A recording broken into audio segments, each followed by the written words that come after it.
What's up, guys? Welcome to part 2 of my library of knowledge, very thorough guide for you.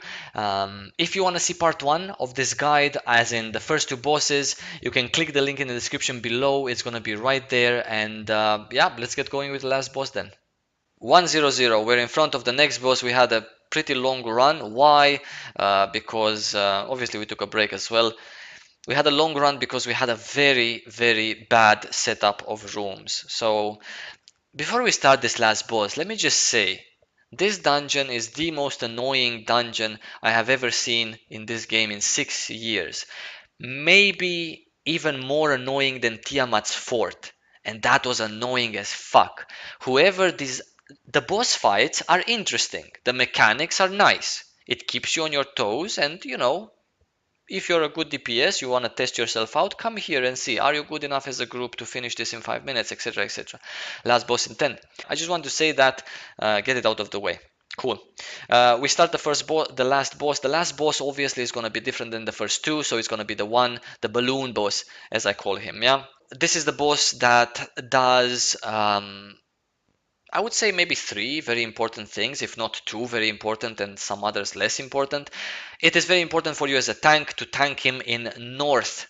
Why in north? Because ads spawn from south. Now, if you let these ads undps'd to reach the boss, then it's going to give him a damage and I think even less damage taken by him buff. So do not let the ads come. Every single ad spawns 1 minute after the other. The first ad spawns 1 minute after you start the fight.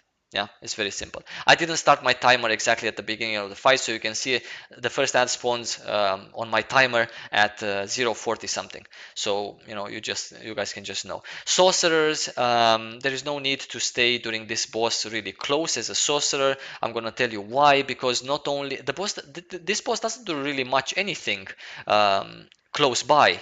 Yeah, so that's all nice and dandy, but the last boss always has elements from different other bosses that you just did. Yeah, so this one does whatever this one does plus other elements from other bosses. Yeah, I could talk a little bit more about that, but I guess it makes no sense. I was just thinking in terms of theory crafting, which boss is the easiest to have as a last boss? Well, obviously this is not the easiest one because this kind of hits hard.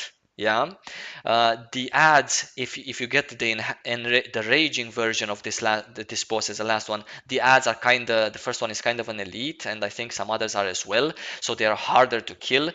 And also you do not want this particular boss that does so much damage on the tank to also take a couple of elements from the first boss with the totems and spawn those fucking ads that silence and pull you.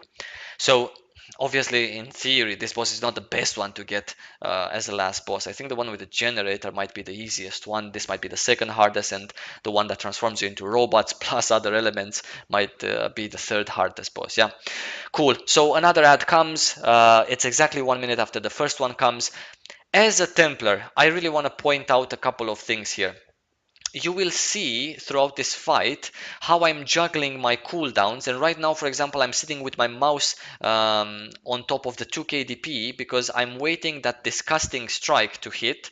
That does Devastating Strike. This is also pretty hard hitting, but not as much as the Disgusting Strike, I think it's called. So if you're a tank, whatever tank you are, then pay attention to this. Pressure Ring, this is an AoE around the boss. Cleric should stay far away from this boss. If you're a ranged DPS, you should stay far away from this boss as well because he does these things. Anything else that he does is not really important as long as you stay far away.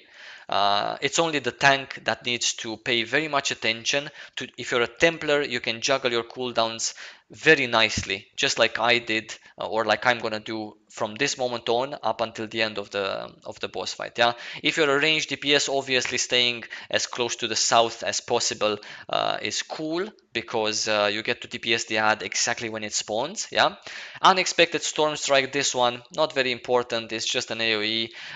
Devastating Strike, not as important as I said. Merciless Tyrant, this is very important. See, already he's almost at 50%. Actually, I think he just dropped to 50, and the first thing he does, he transforms a person into a robot. So this is a thing that the last boss takes from the previous boss. If you have this boss as the first or second boss, he's never going to do this, yeah? It's just how the end boss works, yeah?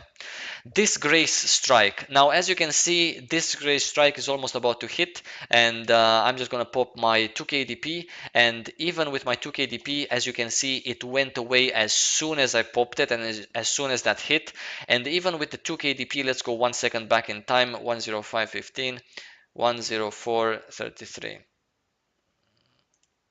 Okay, let's go here.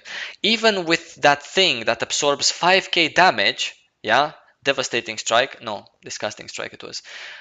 Even with that thing that absorbs 5k pure damage, right?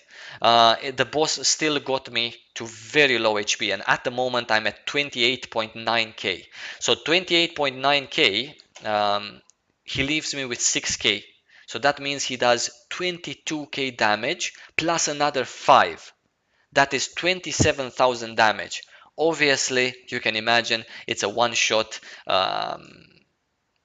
if you just take that as a Templar on your own.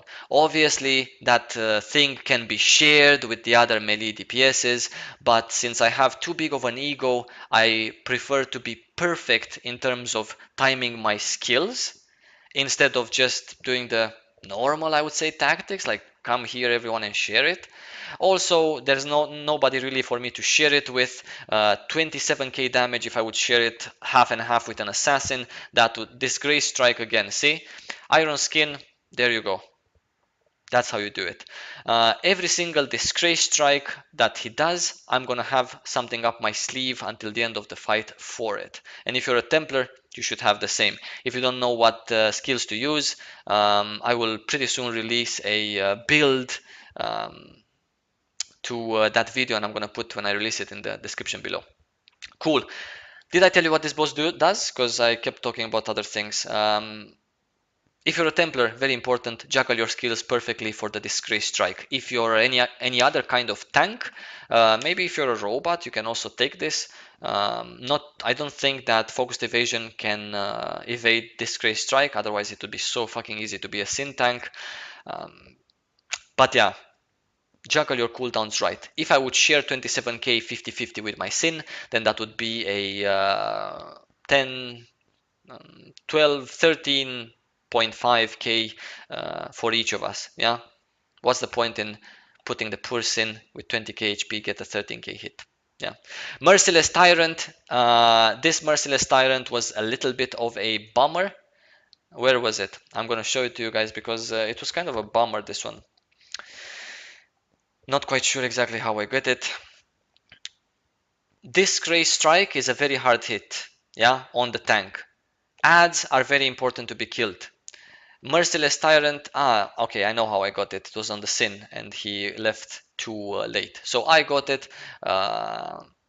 That's about it. And the sorcerer that stood close so he can do an extra DPS, he got it as well. If you're a sorcerer, I don't recommend staying close for that freezing wind or whatever that skill of yours is called to do an extra damage. Of course, if you're missing extra damage, then you kind of have to stay close, but then you kind of have to do everything else perfectly. If someone else is tanking, because we're robots, then make sure as a cleric to do good. Make sure as if you're the guy that's tanking, make sure to always keep the boss in north. I can understand that the ads may come at the same time. That's unfortunate, it's just timed. And I can understand that you as a DPS that's all of a sudden found himself in the position of tanking would like to go to south and DPS him. Don't do that. Better just let the ad come to north and just stay in north and keep the boss there. Yeah, instead of going to DPS. If 3 people get transformed, obviously, and 2 of them are DPSs, you're not gonna DPS it solo anyway. Yeah. We are at 6 minutes now, and we are 25%. It's a pretty decent time. Other than that, guys, nothing really special to say. There is a big AoE, there is a small AoE, there is a Disgrace Strike. For this one, I had a Vision Stigma. Easy peasy. There is another Disgrace Strike. Easy. Vision Stigma for 2 Disgrace Strike. I was so proud of myself that I shot 2 birds with the same stone, basically. And that's about it. Pay attention to the other mechanics that the boss has from other bosses. and there's nothing else really to focus to worry about. If you're a cleric, far away. If you're a ranged DPS, far away, so you can be next to south. And that's about it. There's nothing really much else to talk about this boss. We're gonna finish it, and that's about it. We tried again to kill one of our DPSs as a robot form, and we're looting. Now, guys, before we end this video, it is very important to you to know one thing. When you're transformed into a robot, the normal tactics is the guy that gets transformed, if it's one of them, it should be one of them if you do the tactics perfectly, always one. The guy that gets transformed comes next to the boss and he gets DPS'd to remove the form. If your DPS is high enough to remove the robot form, then that guy is not going to stay 26 seconds in a robot form or 30, however much the buff is. It's just going to stay as fast as your DPS is. That's the normal tactic. Now, everyone in Europe and I assume in North America as well, not sure, just ignores the robots. That's also a tactic because you're with so low DPS as we have now because we're lower levels. You're never gonna kill one robot in time, not to mention two, in order to free up that DPS so he can DPS. So his loss of DPS for 30 seconds is not as valuable as all of your group members' loss of DPS. That's the last thing I wanted to point out about this dungeon.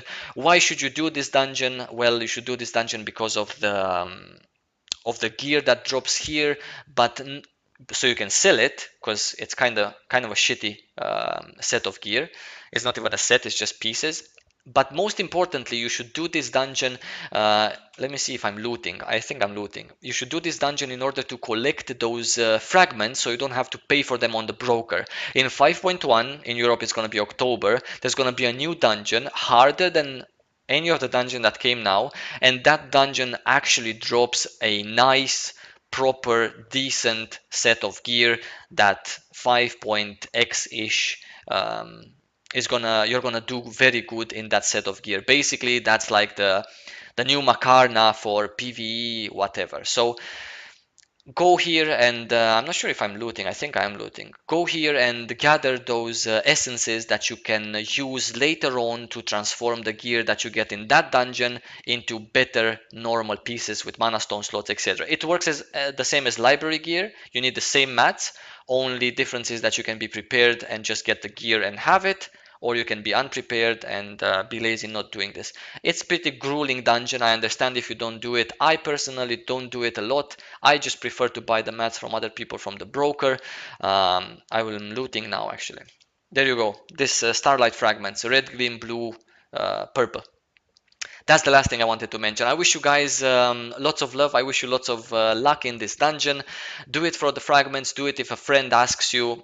Don't do it for the XP. It's shit. Don't do it for the gear. It's shit. Just do it for the fun of it and for these starlight fragments in order for you to be first to get a better, cool set of gear. Yeah, nice. It's 3 a.m. in the morning. The server looks pretty sweet. So yeah, I wish you guys lots of love. I wish to see you in game and tell me your experiences in these dungeons. I hope you don't have any other questions because I tried my best to make a very thorough guide, and don't forget to subscribe.